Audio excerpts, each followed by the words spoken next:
kita ada program layanan home care. Kemudian ada pendaftaran secara online Sisgro seperti itu. Kemudian kita sudah mempunyai poli kecantikan. Rumah sakit lain kan belum ada poli kecantikan. Seorang mahasiswa lulus menyandang gelar dokter umum. 1 miliar lebih.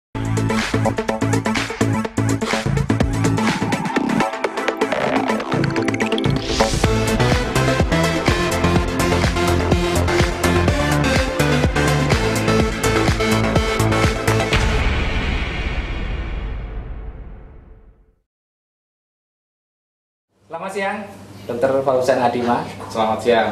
Ini terima kasih dokter sudah datang di kantor Pasien.id. Ya. Pasti ini hari-hari yang sangat sibuk lah bagi Dr. Fauzan. Satu, Direktur Rumah Sakit Gambiran. Ya. Yang kedua, PLT Kepala Dinas Kesehatan. Ya. Yang ketiga, juru bicara Satgas sudah dihapus dong ya? Gugus tugas. Kok gugus tugas? Ya. Apa sih bedanya Satgas sama gugus tugas? Gugus tugas itu pada lembaga awal, jadi lebih besar, kemudian bentuk Satgas, itu perubahan di pusat, tapi di daerah masih tetap gugus tugas. Kalau tugas dan fungsinya sama? Hampir sama, tidak ada perbedaan, sama. Hanya istilah saja sebenarnya. Oh, hanya istilah, tapi timnya sama? Sama, karena di pusat itu kan dikembangkan. Nah, jadi yang dulunya gugus tugas hanya menjadi bagian, karena Pak Presiden bukan hanya pada sektor COVID-nya, tapi juga pada ekonominya segala macam. Ada PEN-nya. Itu berat kayaknya dok. Kita cari yang lebih ringan aja. Ini menarik dok. Soal profesi dokter. Iya.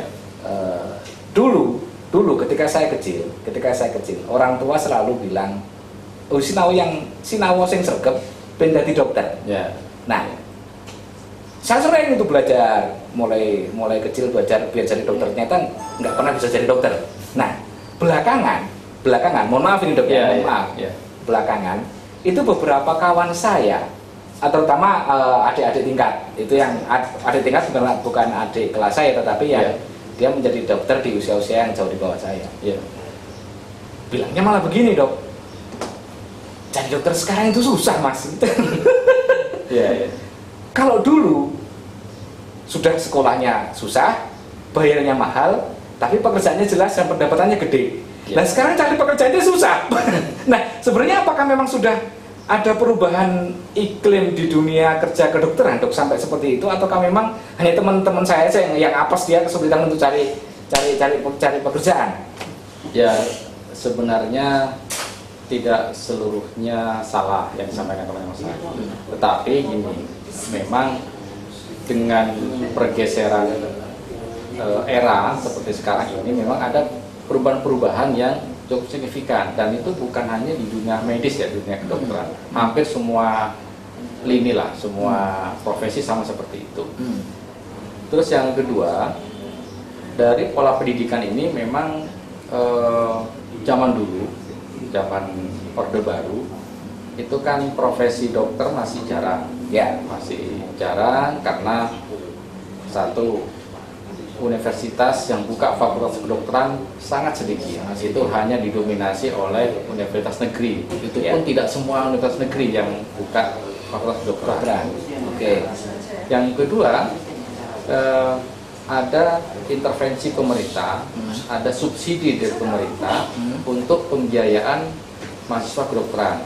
Kenapa? Karena biaya mahasiswa kedokteran itu kan cukup mahal, mulai dari praktikum segala macam cukup mahal. Ini ada subsidi, tapi saya nggak tahu sejak tahun berapa itu ya, yang otonomi kampus itu kan subsidi itu dicabut, sehingga pembiayaan semuanya ditanggung oleh universitas. Jadi kalau boleh kita katakan dengan kasarnya lah, kata lainnya, kasarannya bahwa sudah ada komersialisasi di fakultas kedokteran. Itu tidak bisa dipungkiri. Kenapa? Karena ya memang universitas butuh dana untuk mendanai, untuk mencetak satu orang dokter. Mencetak satu orang dokter itu bisa menghabiskan miliaran. Kalau tidak ada subsidi dari pemerintah, misalkan kampus, dapat uangnya dari mana kampus? Otomatis dibebankan kepada mahasiswa. Akhirnya apa? Terjadi komersialisasi. Jadi sekarang idiomnya untuk masuk atau menjadi seorang dokter bukan hanya pinter sinau seperti yang dulu, tapi harus punya modal. punya. Dok, kalau boleh tahu, sekarang itu era sekarang. Ya. Ini pengetahuan juga bagi teman-teman yang ingin kelak menyekolahkan anaknya di Fakultas Kedokteran. Ya. Berapa sih rate yang harus kita siapkan untuk menyelesaikan dokter umum saja? Kira-kira budgetnya habis berapa kira-kira? Ya itu tadi miliaran lah. Miliaran. Ya. Untuk satu tingkatan dokter umum, bukan dokter spesialis. Bukan dokter umum. Jadi gini, kalau misalnya jalur penerimaan mahasiswa kedokteran itu kan banyak ya, ada 3 jalur, mulai dari SNMPTN atau seleksi nasional itu yang jalur undangan, kemudian ada SBMPTN, ada yang jalur mandiri. Nah, sekarang ada lagi universitas yang buka jalur kelas internasional. Itu sebenarnya kalau menurut saya, mohon maaf kalau saya salah ini, itu adalah strategi marketing dari universitas untuk menerima mahasiswa kedokteran dengan pembiayaan mandiri dari orang tua. Kalau yang jalur undangan itu kan pasarnya kecil, hanya 10-20%. SBM pun juga kecil, hanya 20% maksimal. Ini yang mungkin biayanya tidak terlalu banyak, tapi kuotanya kecil. Maka diambillah jalur mandiri. Kalau jalur mandiri itu yang saya tahu ya minimal sudah 250 juta bayar di depan untuk sukarelanya. Bayar di depan 250 juta. Betul. Nggak bisa dicicil, Dok. Waduh, saya nggak tahu ya. Yang separuh BPKB itu nggak bisa. Nah, itu kalau sudah 250 juta, belum lagi nanti sumbangan ini, sumbangan itu ya. Itu masih nambah lagi. Bisa jadi. Kemudian yang paling mahal memang ya living cost, terus beli buku-buku gitu. Jadi memang kalau saya prediksi ya bisa sampai 1 miliar lah untuk seorang dokter umum. Untuk seorang mahasiswa lulus menyandang gelar dokter umum. Betul. 1 miliar lebih. Ya setelah itu nanti baru ya itu tadi banyak program di pemerintah yang memperlama untuk menjadi seorang dokter spesialis. Karena pendidikannya aja sudah 6 tahun dokter umum. Kemudian tambah lagi apa dulu namanya wajib kerja sarjana. Sekarang namanya internship. 1 tahun. Setelah itu baru sekolah lagi spesialis paling tidak 4 tahun 5 tahun. Jadi sudah berapa umurnya itu? Jadi kalau lulus SMA sudah jadi wartawan, ya mungkin sama-sama lulus spesialis, yang satu lulus wartawan sudah lebih kaya yang wartawan kayak gitu, Dok ya. Tapi kalau wartawannya kemudian sakit, itu duitnya habis buat bayarin dokternya juga sama aja. Nah ini saya nggak bisa bayangkan, Dok. Saya sebagai orang tua misalnya harus keluarin duit 1 miliar lebih kalau besok misalnya katakan anak saya masuk ke Fakultas Kedokteran. Setelah itu lulus, apakah ada jaminan bahwa anak saya nanti besok akan kemudian mendapatkan pekerjaan yang layak, gaji gede, terus kemudian dalam waktu singkat bisa mengembalikan duit 1 miliar gitu? Oh enggak lah. Ya itu artinya gini. Ya kalau ini ngomong idealis idealis itu ya kalau memang ingin jadi dokter, ya niatnya untuk menolong orang banyak. Termasuk Mas Ari juga menyekolah anaknya dokter ya niatkan untuk membantu orang banyak. Karena sabda Rasulullah kan khairinnas anfa'uhum linnas, yang gitu. Orang yang baik itu adalah orang yang memberikan manfaat pada orang lain. Salah satunya dokter. Tapi kalau boleh balen, wah itu bahaya nanti. Kita punya ayat nggak buat wartawan? Nggak ada ya?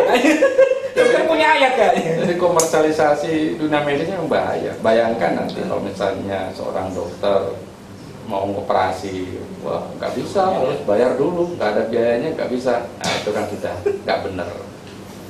Tapi ya itu tadi, seorang dokter seperti itu harusnya tidak disalahkan. Kenapa? Karena tidak disubsidi. Kalau memang pemerintah mau menjamin, mulai dari pendidikan ini silakan menjamin pendidikannya, disubsidi. zaman Orde Baru saja dulu seperti itu. Betul. Tapi karena sekarang nggak tahu lah. Apalagi banyak fakultas kedokteran yang begitu mudahnya berdiri kan sekarang. Ya, betul. Ya, Betul. ada universitas apa macam-macam yang saya belum tahu. Kalau dulu hanya didominasi oleh negeri, Ya. sehingga kualitasnya tetap dipertahankan. Oke.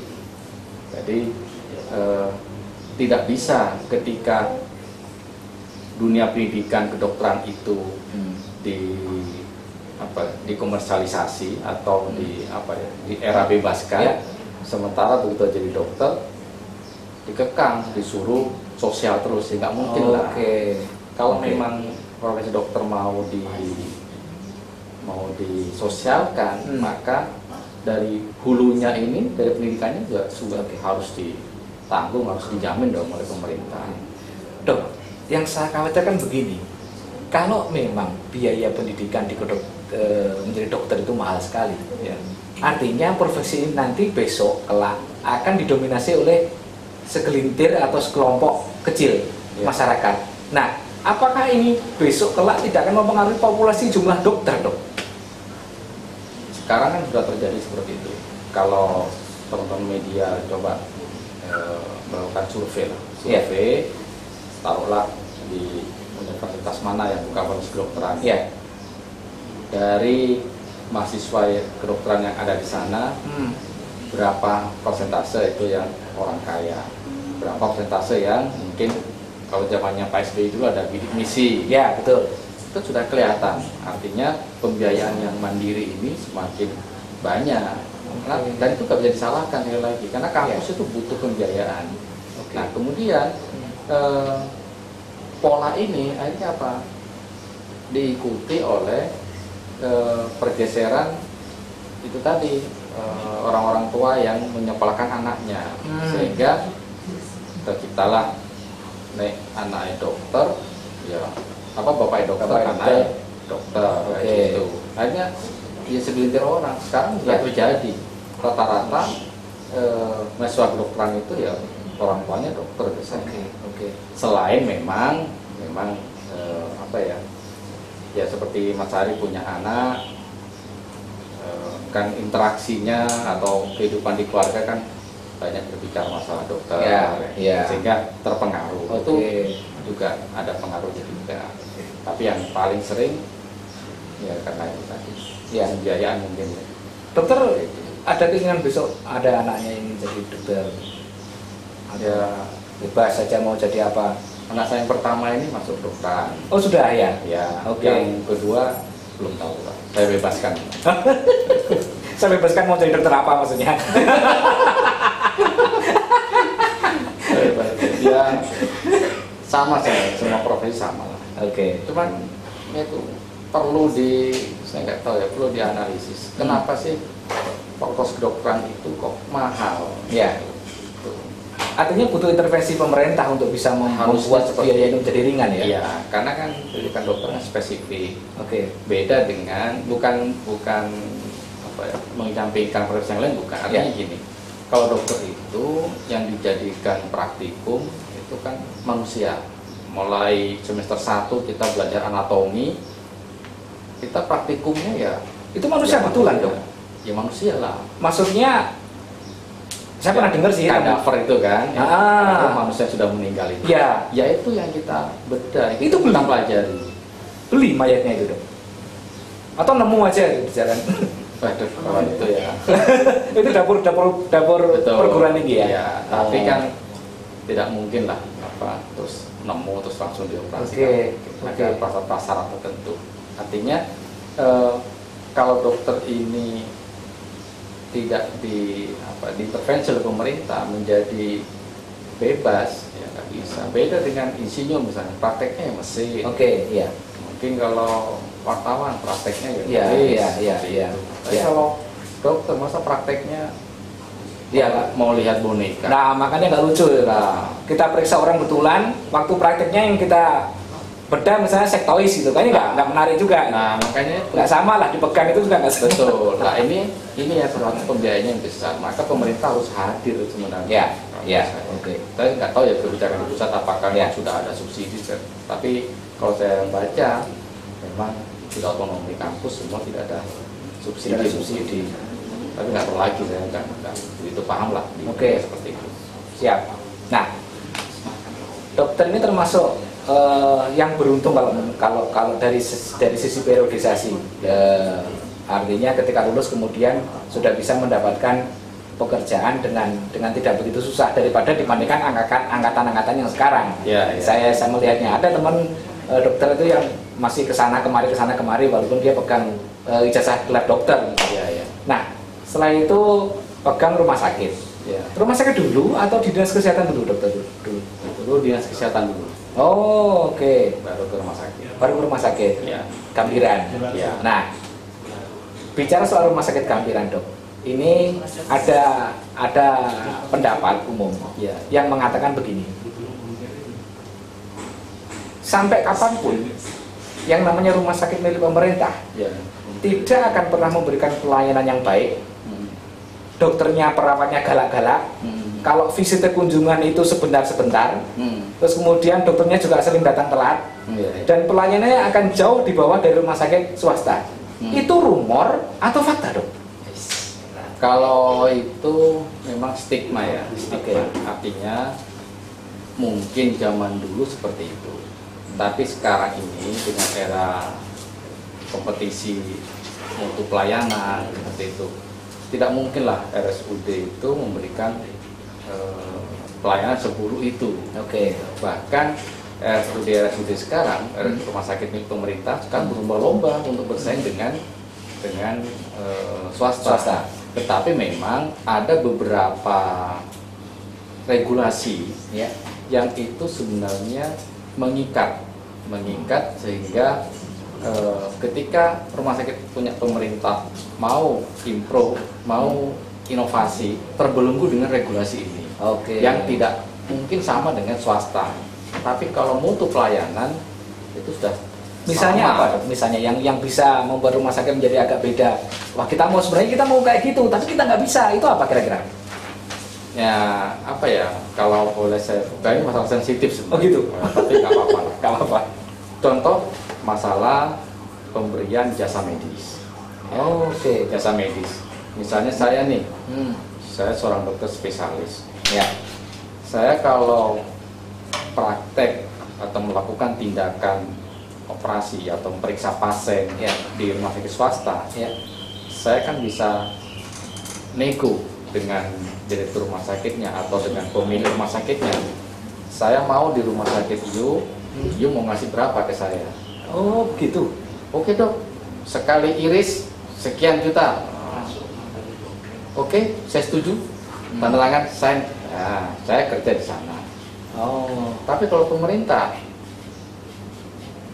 nggak mungkin seorang pegawai negeri atau seorang dokter negosiasi dengan pemerintah. Saya mau di RSUD tapi Gaji sekian. itu berapa? Ya, direkturnya kan sudah ada regulasi bahwa pemberian jasa medis di rumah sakit pemerintah maksimal sekian persen dari pendapatan. Itu yang mengikat, sehingga misalnya Mas Hari seorang dokter, Iya. kalau di rumah sakit swasta dapat bayaran 1 juta misalnya, kalau di rumah sakit negeri bisa kita nggak 1 juta, tapi regulasinya melarang itu maksimal hanya 500.000. Ya sudah, kita ikut 500.000. Tapi kalau kita paksakan dapat 1 juta, berarti melanggar regulasi. Melanggar regulasi ini berarti memperkaya Mas Hari. Terus ada kerugian negara, kan? Itu Jadi susah ya? Betul. Padahal udah biayanya sekolahnya tinggi, Ya. harusnya skill yang dia miliki juga tidak main-main. Betul. Ini harusnya mendapatkan reward yang pantas. Ya. Nah, ini kalau saya dalam konstruksi membela dokter. Ya. Nanti tolong kalau suatu saat saya memperjuangkan hak wartawan, ya tolong dibantu juga, Dok. Maksudnya kalau saya berobat dikasih murah. Nah, Itu hanya salah satu contoh. Oke. Bahwa regulasi yang ada di pemerintah memang tidak bisa apple to apple Oke. antara rumah sakit pemerintah dengan swasta. Tetapi oke. banyak kok rumah sakit pemerintah yang pelayanannya jauh lebih bagus dari swasta. Oh. Jauh. Dan itu sudah mulai karena standar akreditasi juga sudah sama. Oke. Nah, ini bicara soal persaingan, Dok. kompetisi. Iya. Pernahkah rumah sakit pemerintah itu kemudian merasa apa namanya, oh itu kompetitor. Kalau mindset dari rumah sakit swasta, bagaimana kemudian dia menjaring pasien sebanyak-banyaknya? Iya. Kalau rumah sakit pemerintah apakah masih memiliki platform yang sama, ataukah kita nggak usah nyari, orang pasti sudah datang gitu? Ya, memang tidak bisa dipungkiri Mas Ari, bahwa kalau rumah sakit swasta karena ownernya mungkin individu, pasti kan profit oriented. Oke. Tapi kalau rumah sakit pemerintah, walaupun ada profit orientednya, tapi yang lebih besar adalah ya tetap sosial oriented, tetap bahwa itu adalah kehadiran pemerintah dalam memberikan pelayanan kesehatan. Ya, apalagi dengan adanya era BPJS seperti sekarang. Gitu kan. Tapi rumah sakit pemerintah juga ya berpikir bahwa rumah sakit swasta itu menjadi saingan bagi kami. Itu juga tidak bisa dipungkiri. Ada. Makanya rumah sakit pemerintah di Kediri, jauh di Gambiran. Ownernya kan pemerintah kota, ownernya Pak Wali Kota. Pak Wali sudah menginstruksikan harus berubah pola itu. Kalau ada, tadi sampaikan Mas Hari, ada perawatnya yang judes, ada dokternya yang kurang baik, ya sudah dipecat saja, ganti yang baru yang masih muda-muda, yang masih ini. Tapi itu tadi terkendala regulasi, kan tidak mungkin kita langsung melakukan rekrutmen tenaga kayak rumah sakit swasta kan nggak Betul. bisa. Kalau swasta besok melakukan open recruitment bisa, besok mau milih satu-satu ya bisa. Kalau pemerintah kan nggak bisa, ada prosedur-prosedur, harus ini dulu, kelas staff dulu, ada peraturan wali kotanya, ada ininya, ada ininya. Sudah kadung milih yang ayu-ayu, yang sok baik-baik, ternyata sudah keburu ditangkap oleh yang swasta. Gitu. Jadi ibaratnya gitulah seperti itu. Iya. Nah, dengan situasi yang begitu kompetitif seperti itu, ada nggak upaya dari pemerintah, dari rumah sakit Gambiran misalnya untuk melakukan inovasi? Kita berikan ini nih, program layanan kesehatan yang tidak dimiliki oleh rumah sakit swasta. Karena apa? Karena mereka nggak mampu misalnya untuk menggandeng layanan-layanan lembaga pemerintah yang lain. Betul. Ada nggak kalau di rumah sakit Gambiran? Ya ada, dan itu wajib memang. Jadi manajer rumah sakit harus melakukan inovasi-inovasi, melakukan program-program layanan yang tidak dimiliki oleh rumah sakit lain. Ini wajib. Ketika di Gambiran kita ada program layanan home care, kemudian ada pendaftaran secara online Sisbro seperti itu. Kemudian kita sudah mempunyai poli kecantikan. Rumah sakit lain kan belum ada poli kecantikan, poli kosmetik. Itu dokternya dokter kulit dan kelamin. Jadi nanti kalau kecantikan kelamin maksudnya. Nah, kalau Mas Hari ingin facial, ingin cantik, ya ke Gambiran bisa. Artinya ini inovasi yang mungkin sebelumnya tidak sempat terpikirkan. Nah, mungkin dan banyak lagi. Gambiran sebentar lagi kita akan membuka poli eksekutif. Ini adalah apa itu poli eksekutif, Dok? Yaitu jalur eksekutif lah, artinya mereka tanpa harus antri, terus dilayani langsung. Jadi ya sekarang kan eranya eksekutif. Seperti kereta api aja sudah ada eksekutif. Jadi masyarakat diberikan banyak pilihan sekarang. Dan itu memang tuntutan zaman. Rumah sakit pemerintah juga harus ke arah sana. Kalau tidak akan tergilas dengan zaman. Seperti itu. Siap. Nah, ini menarik soal yang tadi dokter sampaikan sebut program home care. Kalau saya menangkap kata home berarti kan rumah. Home care berarti perawatan di rumah. Itu bagaimana aplikasi di lapangannya, Dok? Jadi home care ini sebenarnya inovasi rumah sakit Gambiran sudah lama ya, sudah sejak tahun 2012 mungkin. Memang awalnya ini adalah perawatan paliatif. Paliatif itu pasien-pasien yang terkena kanker, daripada dia harus wirawiri ke rumah sakit, tinggal telepon ke rumah sakit, nanti tim akan mendatangi ke rumahnya, melakukan perawatan paliatif. Seperti itu. Jadi obatnya nanti kita ambilkan, lukanya ya kita rawat segala macam. Nah, seiring jalan home care ini dijadikan apa istilahnya program inovasi dan program prioritas dari Rumah Sakit Gambiran, karena juga ini masuk dalam visi misinya Pak Wali Kota. Maka bukan hanya pada pasien-pasien kanker, tetapi seluruh masyarakat yang kurang mampu yang membutuhkan perawatan di rumah atau pengobatan di rumah, tim home care siap mendatangi. Teknisnya bagaimana, Dok? Misalnya ada kawan saya namanya Andika misalnya, dia kategori sangat miskin lah, prasejahtera. Kemudian dia sakit, ketabrak becak dan nggak bisa dibawa ke rumah sakit karena keterbatasan sarana. Itu saya tinggal telepon, terus kemudian home care akan datang, atau ada mekanisme yang lain? Ya, kalau seperti itu tinggal telepon saja, telepon atau WA ke nomor yang kita punya, nanti tim home care akan mendatangi. Nah, mendatangi ke rumahnya, akan dilihat, diperiksa, diobati. Kalau harus dibawa ke rumah sakit, ya kita bawa ke rumah sakit. Tapi kalau cukup perawatan di rumah, kita rawat di rumah. Kemudian ini berkembang lagi Mas Ari, inovasinya, bukan hanya ditangani sakitnya atau medisnya.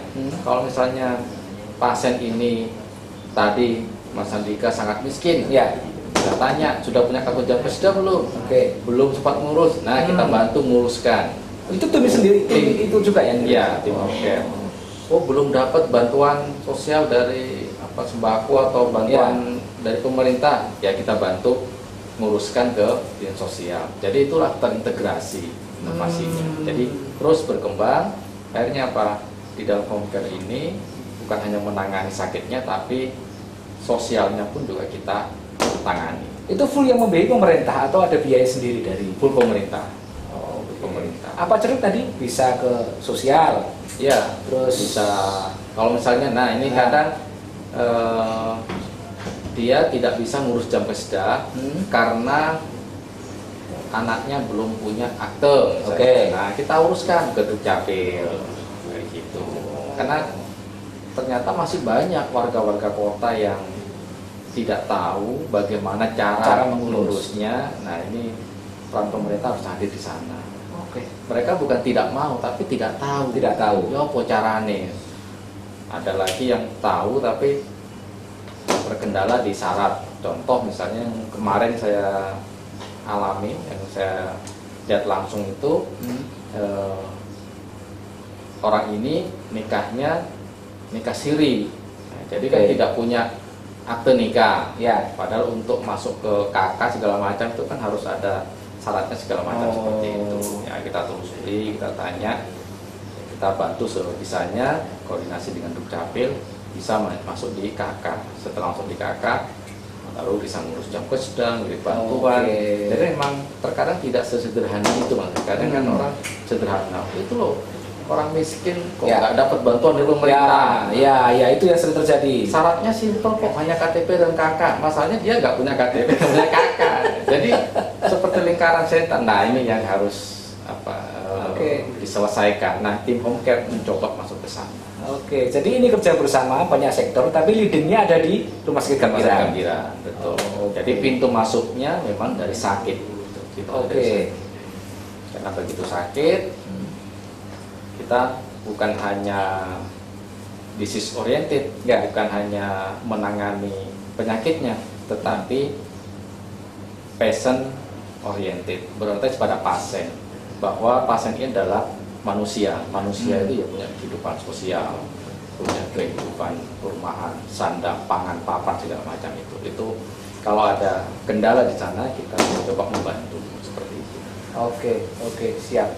Nah, ini menarik Dok, apa yang kita sebenarnya masih banyak hal yang mau kita gali. Kita pengen cari tahu juga sebenarnya Gambiran ini punya program apa, punya layanan apa yang membuat orang menjadi yakin. Saya nggak akan mau berobat ke rumah sakit swasta, nanti mahal. Tapi berobat ke rumah sakit Gambiran, udah biayanya murah, ditanggung pemerintah juga bagi masyarakat yang miskin, kemudian juga fasilitas dan layanannya bisa bersaing. Nah, kira-kira mungkin itu harapan dari pemerintah kota kayaknya Dok ya. Jadi pasien berobat itu sebenarnya kan tidak ada yang gratis, semuanya bayar. Oke. Cuman kalau di Gambiran itu kan dibayari oleh pemerintah. Oh. Jadi kalau ada program, jadi bukan gratis bukan ya, Dok? gratis, tetap dibayari. Tetap bayar.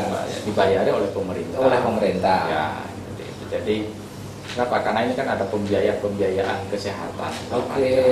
Memang tidak sama seperti kalau di swasta cash and carry, sakit bayar bawa obat. Tapi kalau di negeri kan tidak seperti itu. Oke. Tetap Gambiran melakukan pemeriksaan, diobati, nanti diklaim misalnya lewat dinas kesehatan, dari BKHD, tapi semuanya adalah berbayar. Maka rumah sakit pemerintah pun ya memang harus memberikan pelayanan yang terbaik. Karena sejatinya tidak ada yang gratis. Tidak ada yang gratis. So, yang ada adalah dibayari pemerintah. Betul. Kalau masih ada yang bayar sendiri, berarti lu nggak dibayari sama pemerintah. Nah. So baik-baiklah pada pemerintah supaya kamu dibayari. Kira-kira begitu, Dok, ya. Bisa.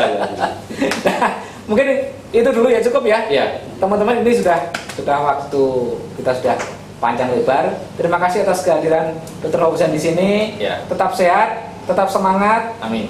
Karena pandemi kayaknya masih belum berakhir dalam waktu yang dekat. Kita belum bahas pandemi ini ya. Oh, kita belum. Nanti di sesi berikutnya aja, Bang. Kita ngobrol lagi soal pandemi. Ya, saya terima kasih sudah diundang ke sini, podcast ke Baca ini ya. Siap, baca ini Jadi kesempatan pertama, mudah-mudahan nanti saya diberi kesempatan lagi bisa ngobrol di sini. Pasti, ya. pasti kita undang lagi.